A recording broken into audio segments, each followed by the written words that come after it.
Qu'est-ce que les historiens du futur vont nous dire de nous? Ah, voilà une question bien difficile. Je suis professeur d'histoire et mon métier me conduit à étudier le passé.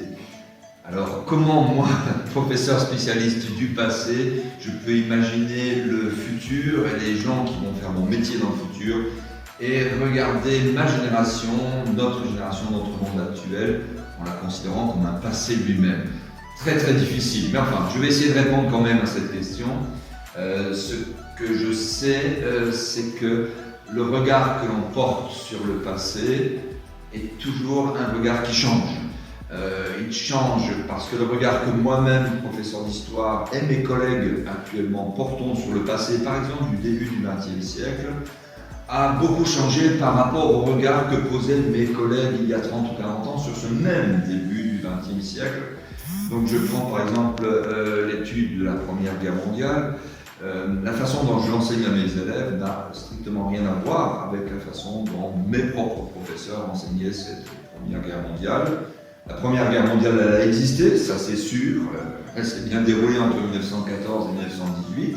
Personne n'en doute un instant.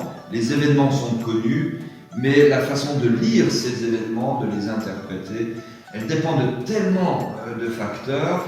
D'abord la connaissance qui continue de se développer, mais aussi les centres d'intérêt, ce qui nous intéresse nous aujourd'hui en 2020 sur l'histoire de la Première Guerre mondiale n'est pas la même chose que ce qui intéressait mes prédécesseurs il y a 40 ans. Et inévitablement, les professeurs dans le futur, les historiens du futur, j'espère qu'il y aura encore des historiens dans le futur, n'auront pas du tout les mêmes centres d'intérêt que les nôtres. On est en quelque sorte prisonniers de notre culture. Alors comment savoir ce que la culture des gens de 2040 ou 2050, ou plus loin encore, ce que leur culture leur fera penser de notre civilisation d'aujourd'hui? Terrible question. Ils vont peut-être nous voir comme des gens très raisonnables, qui s'interrogent sur le futur de leur planète et sur les limites des ressources.